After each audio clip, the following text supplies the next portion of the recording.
Among America's wealthy elite, a new game has recently gained popularity. Pretending to go bankrupt for a month to test the loyalty of the person they love.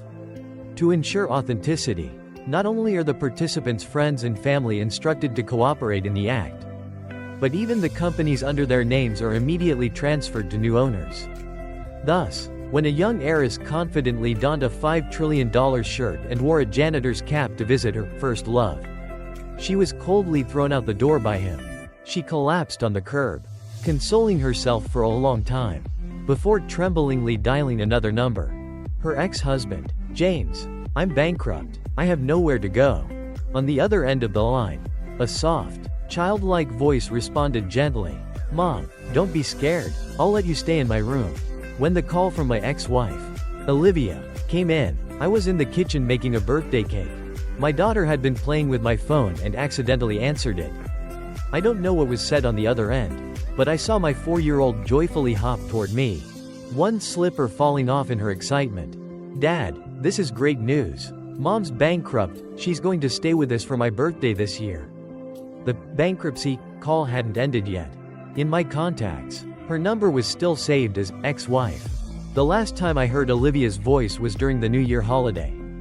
Only on major holidays would she call me, dragging me in front of her parents to stage an act of marital affection. Once outside her house, she would coldly shake my hand off and drive away to meet Henry. Her passenger seat was always covered in expensive watches, the backseat stacked with gifts. As for me, I simply clutched the $1,000 bill she had shoved into my hand for the act. Standing in the cold wind, I felt no sadness, as that money had already secured half a year's rent for me and Michael. So when I heard the news that Olivia was bankrupt, I was baffled. Why wasn't she calling Henry, the one she doted on endlessly, but instead calling me, someone who had always been a mere supporting character in her eyes? Her voice trembled with urgency. "James, I have nowhere to stay now. And I haven't eaten all day. Can you let me stay with you?" I was about to refuse when my daughter's small hand tugged tightly at my sleeve. Her big, round, grape-like eyes sparkled with hope. "Daddy, please let Mom stay for my birthday just this once. All the other kids have both their mom and dad." A sharp pain shot through my heart. I knew how much Michael longed for her mother's love, even though Olivia had taken her to the park, bought her pretty dresses, and given her princess dolls. There had been a day when Michael quietly returned home, bowing her head and whispering, "I won't bother Mom anymore." That day, I threw down the cooking spatula and stormed straight to Henry's villa. With the strength earned from years of working dusty construction jobs, I beat him until he bled, shoved his head into the toilet, and forced his filthy mouth to clean itself. From then on, Olivia stopped mentioning visits with Michael altogether. But today was her birthday. All she wanted was to have both her father and mother by her side. I relented. "Olivia, Michael misses you. You can come over for dinner with her." On the other end of the line, she breathed a sigh of relief, as if clinging to her last shred of hope. "You two still live in the luxury Star District, right? I'm coming over right now." I froze. I had never set foot in that place. I rented a modest apartment in the Netlawn area, close to her kindergarten. Downstairs were street food stalls, noisy karaoke at night, and even cockroach pesticide carts passing by at regular hours. It was a far cry from the high-end district Olivia had just mentioned. After a brief silence, she asked for my real address. Even dressed in cheap flea market clothes, her elegance still stood out. As soon as she stepped in, Michael ran up and clung tightly to her mother's leg. Olivia gently stroked her daughter's head, but as her eyes swept over the small 2-room apartment, her expression instantly turned icy. "You let my daughter live in a place like this?" My hand froze on the teapot. Every piece of furniture in the room, the cartoon-patterned rugs, even the rice cooker, all were things I had personally arranged for my daughter. Though simple, it was a place where she had never felt inferior. And yet, Olivia had barely stepped inside before launching her biting remarks. I pulled Michael close and smiled. "Honey, let's go find the birthday present Daddy hid for you. Okay?" Michael squealed with delight and scampered after me into the bedroom. The smile on my face vanished. I looked directly at Olivia, my voice cold. "This place, just moments ago. Who begged to stay here? You wanted to come here. Now, When you don't even have a place like this to live in? What right do you have to criticize it? Her face changed instantly, and she quickly retracted her arrogant demeanor. At this moment, she was no longer the high and mighty CEO. She was just a bankrupt woman. What house? When we divorced, I had nothing to my name. The only thing I took with me was an old suitcase full of clothes. And Michael, who had just turned 3 months old. The little money I had left over, I got from selling the commemorative watch my parents had given me. Olivia glared at me accusingly. James, we have a child together. Even if I don't love you, I wouldn't mistreat my own flesh and blood. I told my secretary to buy a house for you and our child. And left behind a large sum of money to settle everything properly. Are you saying you didn't receive any of it? House? What money? This was the first time I'd heard of it. But immediately, I understood. I hadn't received anything at all. I said coldly, "You're bankrupt now, so you're making up stories to swindle money from me?" Olivia's gaze dropped, her eyes brimming with regret. "James, even if I had to beg on the streets, I would never lie to you. The person I feel most guilty toward in this life is you."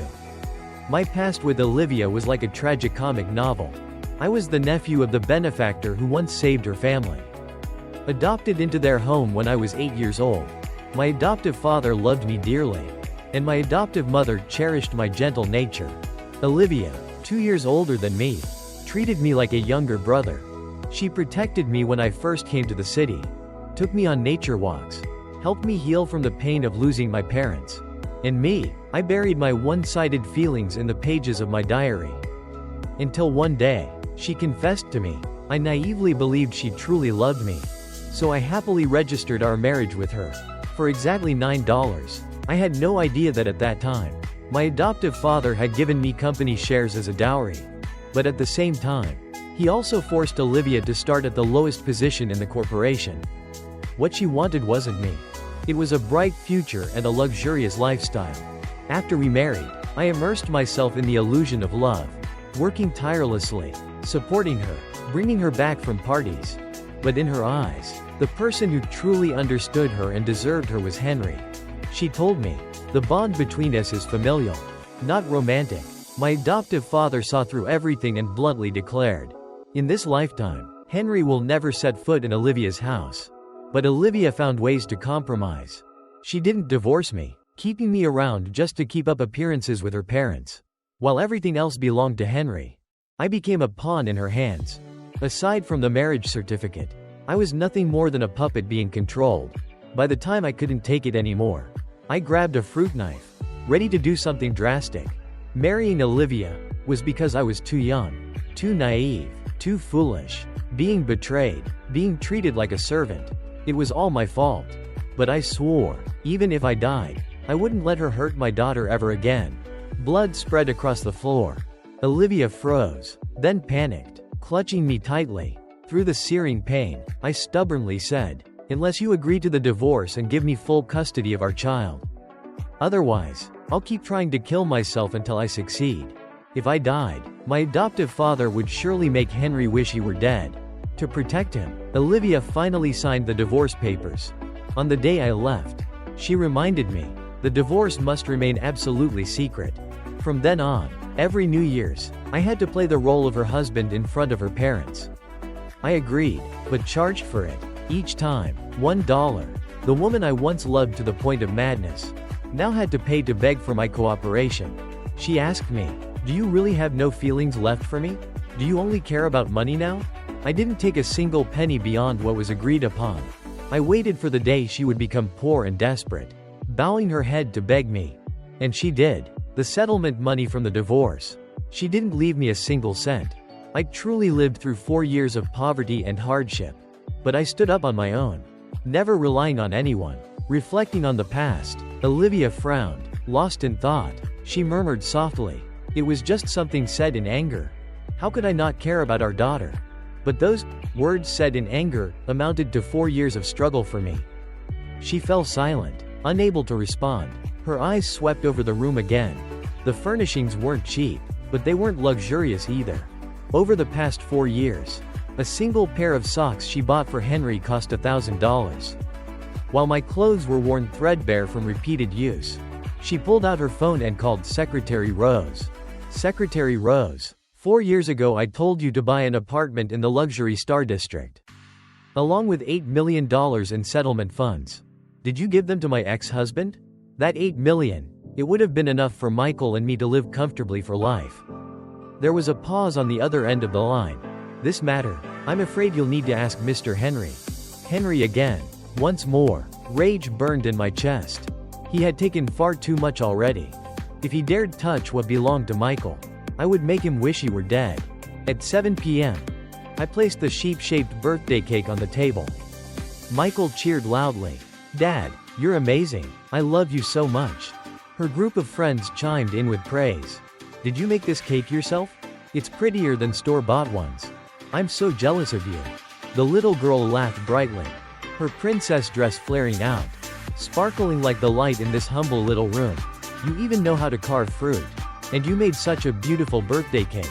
Over the past 4 years, in order to start my business, I've done all sorts of jobs. I've honed myself into an all-around warrior. Michael cut the cake, giving the first piece to me and the second to Olivia. Mom, this is the first birthday we're celebrating together. I'm so happy. Olivia, who had been absent-mindedly holding her phone, forced a smile, but I knew exactly what she was thinking. On this day in the past, she was always with Henry. My rival and my daughter shared the same birthday. This was absolutely no coincidence.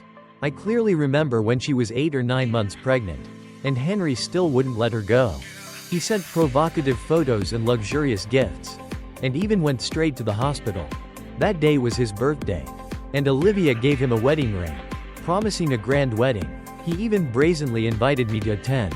I was so furious I couldn't speak, and my agitation caused Olivia to nearly lose both her life and the baby. That time, Olivia scolded him for the first time, but in the end, she still held him close. Heartbroken, I kept him around, to protect you. Through the wall, I looked at my tiny sleeping daughter, feeling only disgust and despair. So, when I heard that Olivia had gone bankrupt, I thought it served her right. After finishing the cake, I coldly told her to leave. She put on a pitiful act. I have nowhere else to go. I firmly pushed her out the door. It's none of my business. Go find him. The hallway lights flickered on and then off again. Olivia sat slumped outside the door for a long time. Her body slid down along the doorframe. In her mind, memories of the past 4 years surfaced. How she had cherished Henry, giving him everything he wanted. She believed that if he would just sell one of his houses, everything would be fine. But unfortunately, Henry saw the janitor's uniform she was wearing and couldn't hide his disgust. A sharp pain pierced her heart. She tried to force a smile, thinking he was planning a surprise for her birthday. But the next moment, he saw the news on her phone. Her family had gone bankrupt. Their company was sold, and they owed billions in compensation. Her wealthy friends were gossiping furiously, and then kicked her out of their group chat. Henry's face turned pale. He understood. The storm had arrived. What does your family's bankruptcy have to do with me? Did I ever marry you? Did your family ever accept me? Why should I sell my house because of you? Olivia's heart raced, unable to believe what she was hearing. The man she had sacrificed everything for now spoke so cruelly. Henry, what are you saying? What have I not given you besides our marriage certificate? I left my husband and child for you. She thought he might soften, but Henry only sneered mockingly. All of that was your choice. Who gives a gift and then asks for it back? Do you think I slept with you for free these past 4 years? His eyes looked at Olivia with disdain. A woman who could abandon her husband and child like you. Do you think I dared to keep you? Today it's one husband. Tomorrow who knows? Maybe 3 or 4 others will follow? Olivia staggered, barely able to stand, but before she could retort, Henry delivered another fatal blow. You want to know why your husband insisted on divorcing you? From the moment you got into bed with me, every photo of our dates, every hotel stay, I sent them all to him. I pushed him until his nerves collapsed, and he stabbed himself in the stomach. He was stupid to work for you for free. As for me, I just enjoyed myself. Olivia's mind felt struck by lightning, completely blank. So it turned out James had given her countless chances. Henry no longer bothered to hide anything. Olivia, he began, from the moment you joined the company, I scoured all your social media. Your preferences, habits, every little detail. I knew them all. What you thought was a spiritual connection was nothing more than my careful calculation. Pampering you, finding topics of interest, pretending to agree with you, honestly. It was exhausting. Finally, Olivia couldn't take it anymore. She screamed, her trembling hands tightening around Henry's neck. You approached me just for money. You took advantage of my feelings, destroyed my marriage, and almost made me lose my child. My father was right. You truly are the disaster of my life. Before she could finish, the security guards Henry had called arrived, coldly dragging her out and throwing her straight into the lobby. It was the end of June, yet Olivia's entire body trembled with cold. At that moment, in the ironically named group chat, His Sincere Love, a new message popped up. Sister Olivia, wasn't our little drama earlier impressive? Son-in-law Henry will probably start selling houses to save you soon. Right? Olivia shook with anger, struggling to type a response. My husband is James. I'll take back everything. At 7:20 a.m., I opened the door. A thin, huddled figure lay curled up right outside my doorstep. I coldly stepped over Olivia and walked straight ahead. Michael, with her backpack on, hopped past me, smiling brightly. Olivia rubbed her eyes, staggered after us, and unexpectedly grabbed Michael's hand. Before I could stop her, Michael beamed. Mom, later. Please wait at the school gate for a while. I want everyone to see that I have a mom. That way, they won't talk bad about Dad anymore. And no one will dare flirt with him either. I froze for a moment. In Olivia's eyes, for the first time, I saw genuine sorrow. Once, she had been an innocent, fragile girl. Now, she was so hardened and sharp. It wasn't hard to imagine how much torment, how many abysses, she must have endured to become who she was now.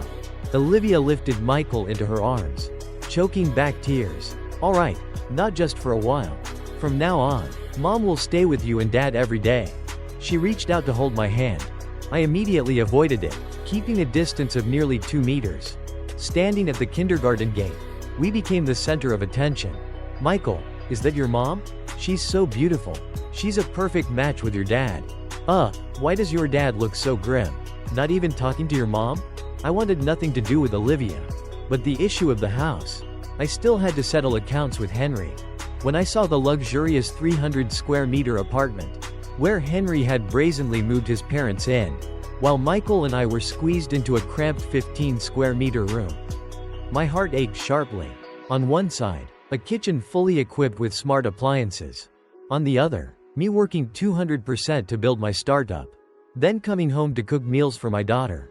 The more I thought about it, the angrier I became. I collapsed onto the floor, my breathing ragged, my whole body trembling. 4 years of pent-up frustration threatened to explode all at once. Olivia frantically embraced me. James, I'm here now. I'll share your burdens. I won't let you struggle alone anymore. Memories flooded back. When I was a child and teased by classmates for being parentless. It was her who rushed to fight for me. When I bandaged her wounds, she had promised, I'll stay with you forever. But what was the result? All the storms in my life. She had brought them upon me. If she hadn't gone bankrupt and lost everything, would she even remember what she called our bond from the past? Olivia was more panicked than ever, gasping for breath as if suffocating, trying to drag me to the hospital. I pointed directly across the street, to the cafe where I once carved fruit day by day just to survive. Buying me a cup of coffee will do. After sipping half a glass of warm water, my expression gradually softened. This is nothing more than a psychological condition brought on by overwhelming stress. As long as I eat properly and rest, I'll recover soon enough. Olivia's eyes widened in surprise, and she immediately blurted out, Then, let me take you out for a good meal. She was wearing sneakers that cost $6. Yet she was about to stride into an upscale restaurant. I pulled her back and said, Aren't you broke? You need to be mindful of your spending. Olivia, who had been walking with her head held high, suddenly remembered something upon hearing my words. She awkwardly tugged at her shirt. I chose a small, modest eatery instead. Sitting down, her face filled with hesitation and discomfort, she muttered, Food this cheap? Is it even edible? I understood. In the past, Olivia and Henry would order takeout meals costing over $1,000 each time. I used to work as a delivery person. Each order earned me just a few bucks. At most 5. More than once, I received deliveries meant for that very house, but every time, I passed them on to my colleagues because I couldn't bear to see my ex-wife and her lover living in the home that once belonged to me. And yet today, Olivia eagerly devoured 2 bowls of rice alongside an $8 plate of beef. After we finished eating, I called Secretary Rose to inquire about the ownership status of that house. When I received confirmation, the property was still registered under my name and my daughter's. The weight in my chest finally lifted. Without delay, I headed to the real estate management office to process the paperwork. It took only 40 minutes before the bright red property certificate was in my hands. I transferred the ownership to my daughter's name. Running my hand over the red cover of the certificate, I finally felt at peace. An hour later, I stood in front of the luxurious apartment and knocked on the door. "Uncle, Auntie, I'm truly sorry. This house belongs to me and my daughter. Your son unlawfully seized it through deceitful means. Please vacate as soon as possible. I don't want to make things difficult, so I've come here to clarify the situation." At the sight of the property certificate, Henry's father turned deathly pale. He hurriedly called his son. "How could you possibly take someone else's house? Not once in my life have I stolen a penny from anyone. And now you've made me lose all face." But on the other end of the line, Henry continued to deny everything. Coldly, I handed over 4 years' worth of taunting messages he had sent me.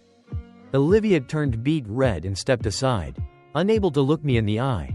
In those chat logs, Henry came across as arrogant and brazen, to the point that his own father nearly fainted from rage.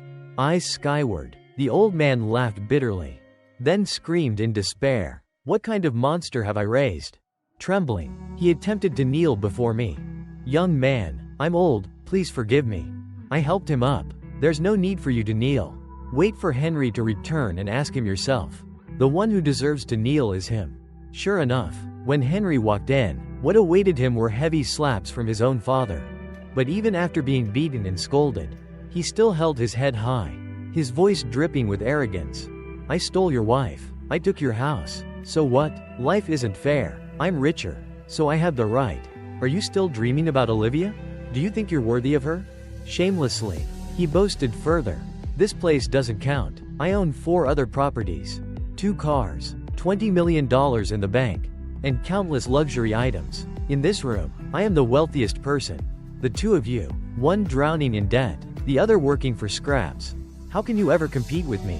Let's see if you can afford a lawyer or dare to drag me into court." Henry's face was the most deceitful thing I'd ever seen. We were at the final stage now. There was nothing left to say. "Henry," I began, "my daughter deserved to live a life of comfort, growing up like a princess, admired by her peers, and yet, you still have the audacity to brag? James, kneel and kowtow to me 100 times, and I'll spare you and your daughter." Olivia smiled gently and asked, "Henry, are you sure all those things you mentioned earlier actually belong to you?" Thud, thud. Henry's parents, tears streaming down their faces, knelt before me and pleaded, "We've sinned too much. Young man, our entire family apologizes to you. We failed to teach our son properly. We'll leave immediately. Henry, they can take it all back anytime." Henry's face darkened, and he took 2 steps back. Ambition in a man isn't wrong. But true ambition means striving to rise through hard work, not abandoning your integrity to take shortcuts or relying on others to hand you success. You only have temporary access to what isn't truly yours. They can take it back at any moment.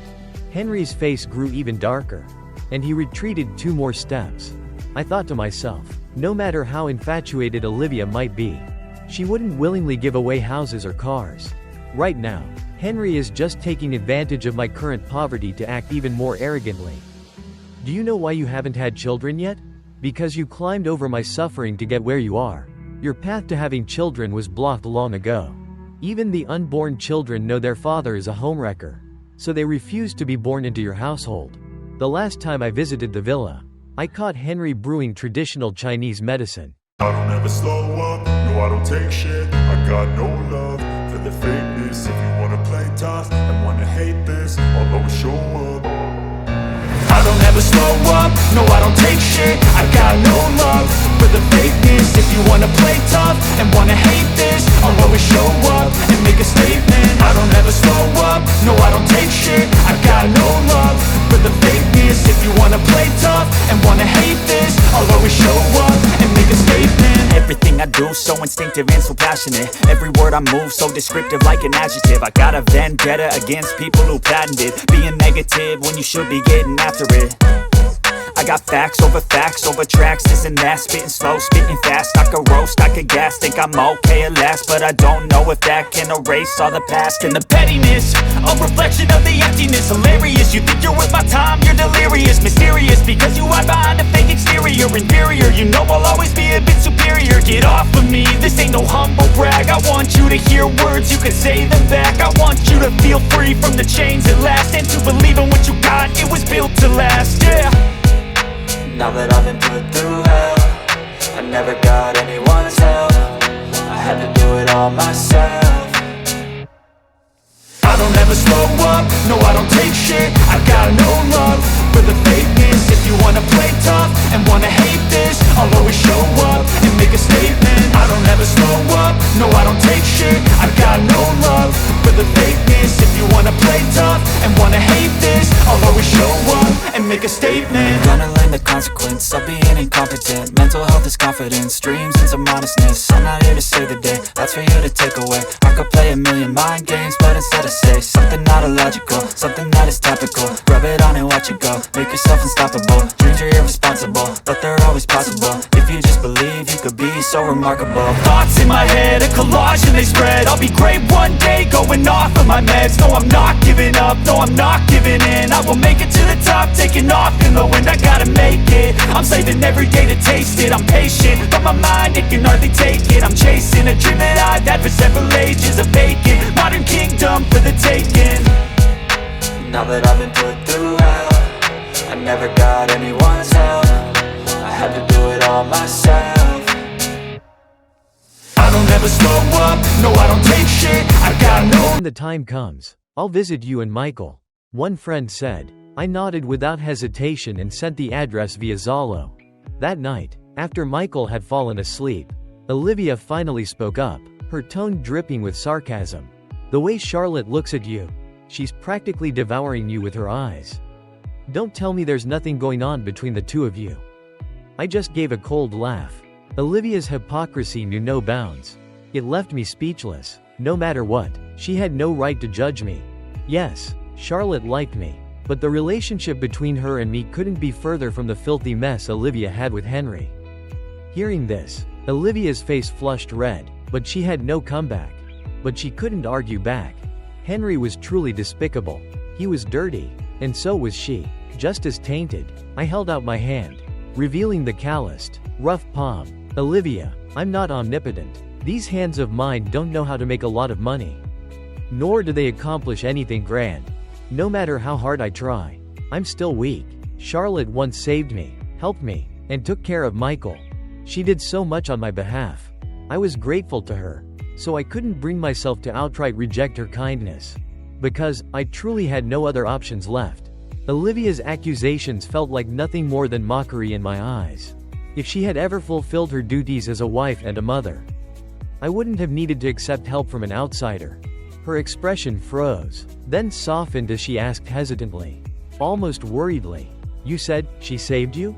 Did something happen to you?"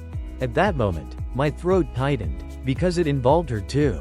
The first New Year's Eve after being abandoned by Olivia's family, I spent the entire night delivering food orders.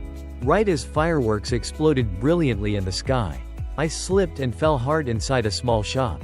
The impact sent me flying several feet away. Lying sprawled on the ground, I reached for my phone to call for help. But when I looked up, I saw the fireworks forming glowing words in the sky. "Henry will still love you next year." Each delivery earned me just $3. A word of thanks, a sincere gesture, turned out to be worth nothing at all. In that moment, I closed my eyes, wishing I'd never wake up again. But soon, a pair of arms wrapped around me. With great effort, I muttered, "Thank you, don't worry about me. I'll rest for a bit and get up on my own." That was Charlotte, a pastry chef, perhaps feeling sorry for how recklessly I was working. She took me to the hospital, paid for my medication, and even bought me a bowl of hot rice. Help from a stranger pulled me through the coldest night of my life.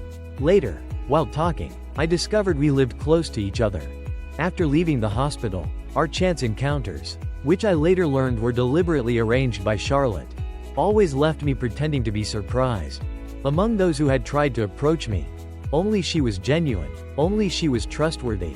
The pity was, I had long since lost faith in women.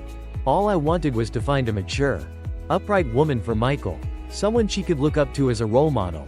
After hearing this, Olivia's face flushed red, then turned pale. Finally, she lowered her head and murmured, "I'm sorry, I was truly horrible before. I never thought about you and Michael. All the burdens fell on you alone. From now on, I'll make sure to take good care of both of you." I didn't respond. I simply turned and walked into the bedroom. Olivia stood frozen, unable to bring herself to leave. Perhaps because of this fleeting sincerity, her progress report seemed to improve a notch.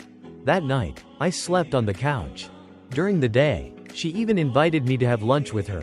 Tomorrow, she would surely try her best to impress. Everyone around us smiled and congratulated us. An acquaintance sighed sympathetically. "Why didn't you do this sooner? When he was still your son-in-law. He could have been just like Henry. But he didn't choose that path. All he wanted was you, and yet he was treated so horribly." In the middle of the night, as I drifted in and out of sleep, my phone buzzed. A message appeared. "My love, I adore you so much." I rolled over, muttering softly, "Fool." The next morning, Olivia woke up very early. She happily went out to buy breakfast and even patiently sat Michael down to comb her hair. When we moved house, she bustled around taking care of everything, not letting me lift a finger. All that attention was just to win my favor. Because, you see, she was bankrupt. She had no money to rent a place. This apartment was spacious, with extra rooms, so letting her stay temporarily didn't seem like a big deal. But still, the $8 million I was owed? Not a single penny had shown up. Never did I expect that before the money arrived, I'd be ambushed by violence instead. That day, as soon as I stepped out of the house, I was surrounded by a group of people. They charged at me, punching and kicking me mercilessly. The door of my home was spray-painted with the word, "Scum," in red. The entrance was littered with foul-smelling garbage. Michael burst into tears and ran out to try to save me. But she was shoved to the ground. Olivia panicked, pulling the child back inside, then rushed out to wrestle with the attackers. It wasn't until I heard their yelling that I understood what was going on. Online, a video had gone viral. In it, an elderly couple was shown kneeling before me while I appeared to mock and ridicule them. To anyone watching, it looked like I was abusing helpless elderly parents. At the same time, Henry, his face swollen, was live streaming, fabricating lies that I had beaten him, forced his elderly parents onto the streets, and greedily demanded $8 million. He even deliberately leaked my address, leading to today's chaos. I realized clearly, he had no intention of paying me back. He just wanted to make my life hell. The image of the elderly couple kneeling was indeed too emotionally provocative. As long as they insisted I was unfilial, no matter how much I tried to explain, no one would believe me. Once I figured it out, I immediately called the police and preserved all evidence. The group of attackers was quickly arrested. Right after, I created a social media account and posted a 3-hour-long video. The footage was unedited, crystal clear, capturing every sound, no matter how faint, all thanks to the tiny hidden camera I'd purchased earlier. Placed discreetly on the bookshelf, facing the sofa. Over the past 4 years, dealing with all sorts of shady characters, I'd learned to protect myself. As soon as the video was released, public opinion flipped completely. Henry, who had been exploiting netizens' sympathy, was now being viciously roasted online. So this is karma for teaching that homewrecker a lesson. Getting evicted by the landlord? Serves him right. He got what he deserved. This homewrecker really twists the truth, dragging even her own parents into it. How can someone like her have any moral baseline? She slapped herself in the face and drank strong liquor as if it were thick black ink. I didn't understand. Ultimately, I was the one who had suffered, not anyone else. I hadn't even shed a single tear. What did she have to cry about? Was she heartbroken because Henry was being cursed at? Compared to what those two had received, The comments about me were far milder. They were filled with words of comfort and encouragement. Honestly, even a rotten tree stump looked better than a homewrecker 3 times over. A guy as good as him got betrayed too. What does it take for good people in this world to be loved? 3 years ago, this man came to the store where I worked part-time. He was raising a young daughter all by himself. Every meal he ate consisted of nothing but steamed buns and water. Yet he still managed to raise her into a well-behaved child who never threw tantrums. How strong those two must have been. Hey, bro, have you gotten your house back yet? What about the compensation money? Has the homewrecker paid up yet? If not, we'll help you collect it. I replied to each message carefully. Those heartfelt gestures, transmitted through the internet, turned into strength that fueled me. The people who had beaten me that day later came to my house to apologize, compensate, and repair the damage, even bringing gifts for Michael. They had simply been manipulated by misplaced sympathy. Then, groups of people began gathering outside Henry's building, holding banners. Apartment 801 harbors a homewrecker. Stole the rightful child's inheritance. Are there no women left in the world? Henry's door was pounded on non-stop. Some came to beat him up, while others seized the opportunity for their own gain. Every day, he lived in constant fear. Some brought megaphones and broadcast around the neighborhood. Has Henry paid up today? Others rented an apartment directly across from his, installed high-definition cameras, and live-streamed 24/7. A 1-week countdown until Henry gets punched. Unexpectedly, someone really did break down his door and beat him up mercilessly. Henry and his parents were shunned by relatives and friends. His father became so enraged that he had to be hospitalized. Henry cried endlessly, sending me desperate messages begging for mercy. And granting him mercy was simple. Option 1. Pay up. Not just the $8 million, but also every penny he and Olivia had spent before the divorce, including hotel expenses. Option 2. A public apology. 3 days later, I received $8.04 million and a video of Henry apologizing publicly. I thought, teaching him this lesson was enough, and I'd already recovered the money. So I posted an update online and called it a day. But just as he began to breathe a sigh of relief, another video surfaced, pushing him back into the spotlight. Who posted it? None other than Olivia. In painstaking detail, she recounted her sordid entanglement with Henry. He was never the type to settle down. As soon as he joined the company, he set his sights on Olivia, pursuing her interests and orchestrating coincidental encounters. Even knowing she was married, he deliberately seduced and lured her. During her pregnancy, Olivia succumbed to temptation multiple times. She admitted she had been naive, bewitched, and made mistake after mistake. She sobbed in regret for hurting the person who truly loved her. After everything that happened, she finally realized who mattered most in her life. She vowed to make amends with actions, not words, not asking for forgiveness, but wanting to compensate my child. Under the watchful eyes of netizens, the comments split into 2 camps. One side furiously condemned her. The other side waited to see what she would actually do. From then on, Olivia began treating me exceptionally well, peeling fruit meticulously, but treating me well alone wasn't enough. I mixed her a cocktail and asked, "Do you know why Henry dared to meddle with what belonged to me and Michael?" The glass paused at her lips. Because I failed to distinguish right from wrong. Because I favored him. I shook my head. No. It was because no matter what he did, he had never been punished. She drained the glass. 2 days later, Olivia filed a lawsuit against Henry, demanding the recovery of every penny they had squandered. A formidable team of lawyers stood behind her. I asked where she found the money to hire them. She replied, "For free. They want to use this case to make a name for themselves." Houses, cars, luxury items, every last cent. Henry reluctantly returned a portion. But his extravagant daily expenses now had to be clawed back bit by bit. He truly had no means left to pay. It didn't matter. If he couldn't repay, there were other forms of punishment. For instance, Olivia's final gift to him, a silver bracelet and a jail cell. Netizens clapped gleefully. All of Henry's belongings, which Olivia deemed unlucky, were sold off. The proceeds, $50 million, she handed to me as restitution. I refused. The $8 million in my hands is for my daughter. My job is stable now. And my income is decent. Your family has gone bankrupt. Keep the money. Pay off your debts or start a small business. Work hard and bring your parents back from abroad soon.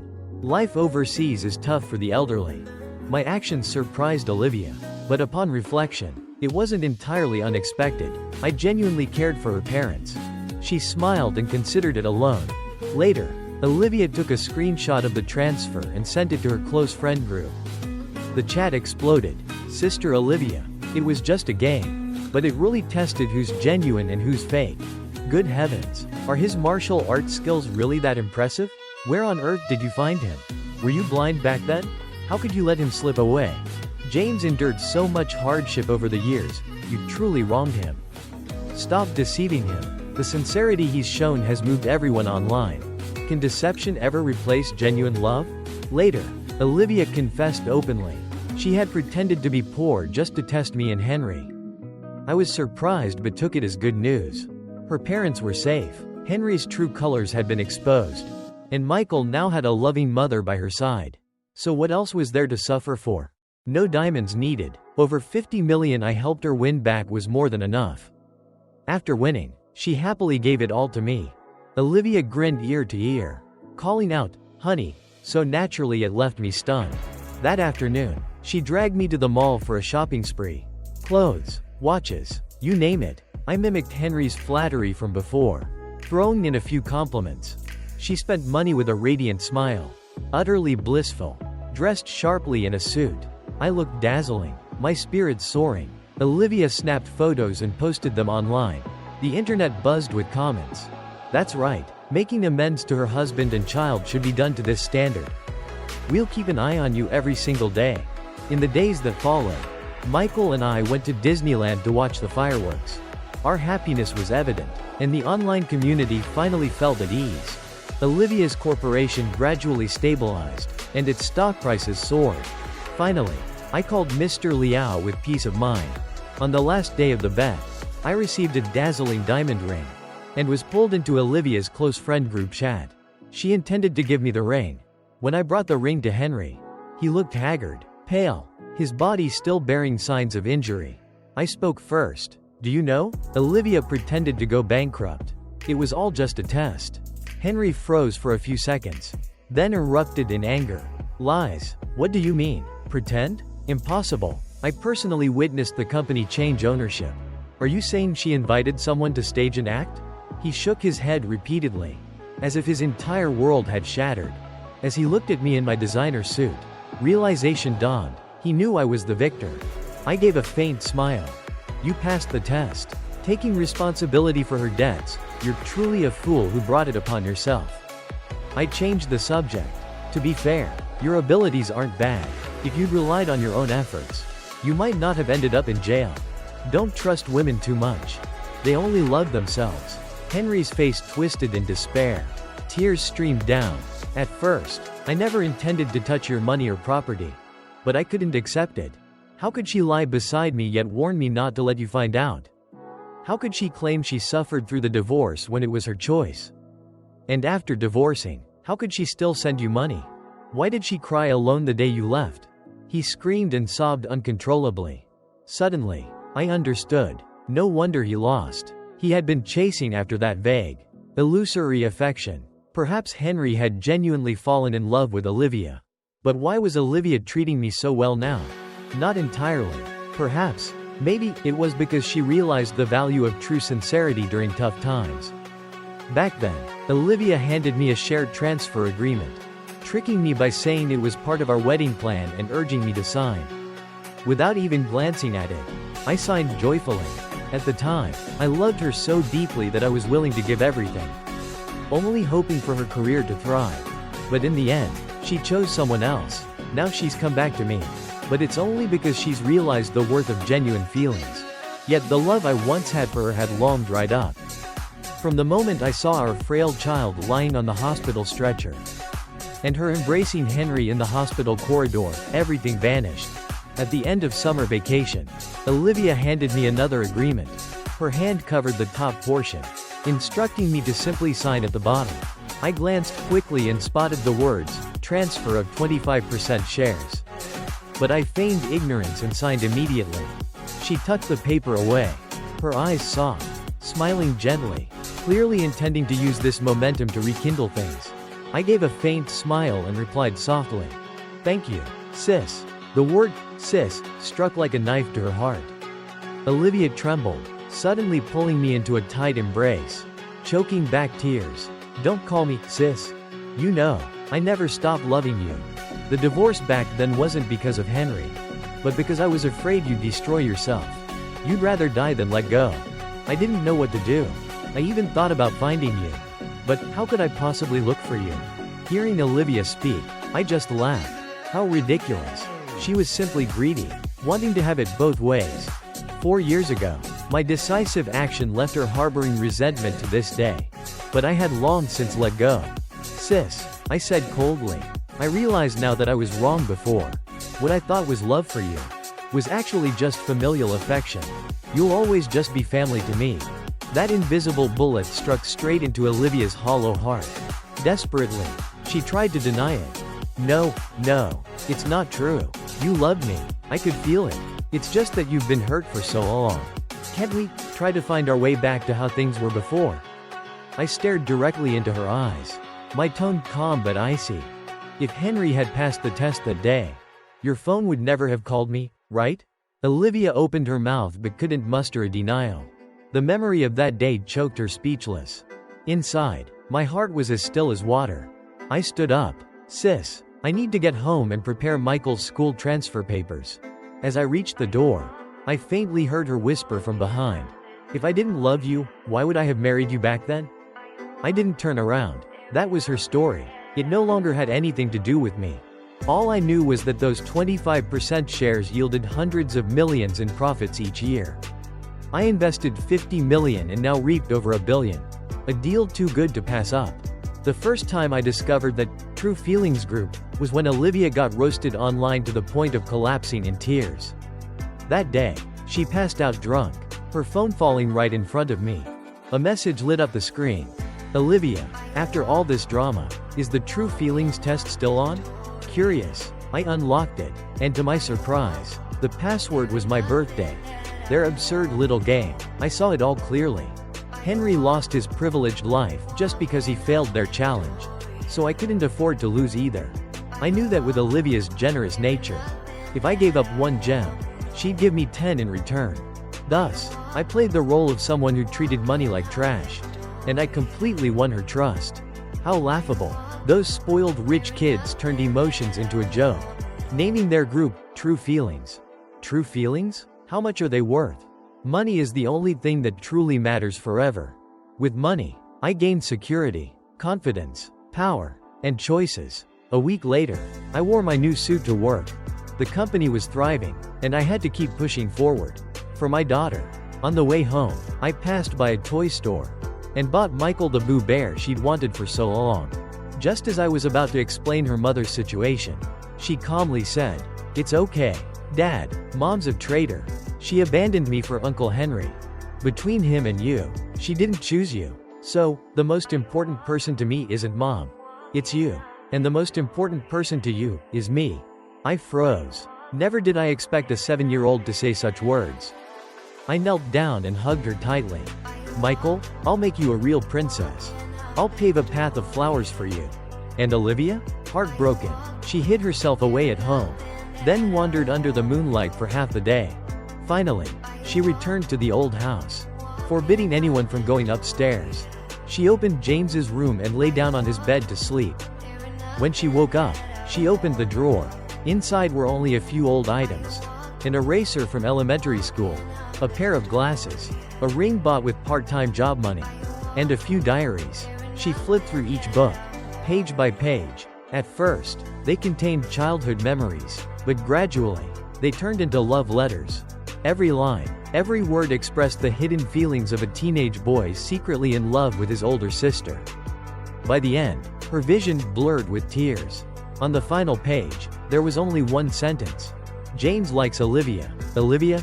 Does Olivia like James?" Like an 18-year-old boy, reaching across time to question the 28-year-old woman she had become. Her hands trembled as she tried to write a reply. But after searching the entire drawer, she couldn't even find a pen.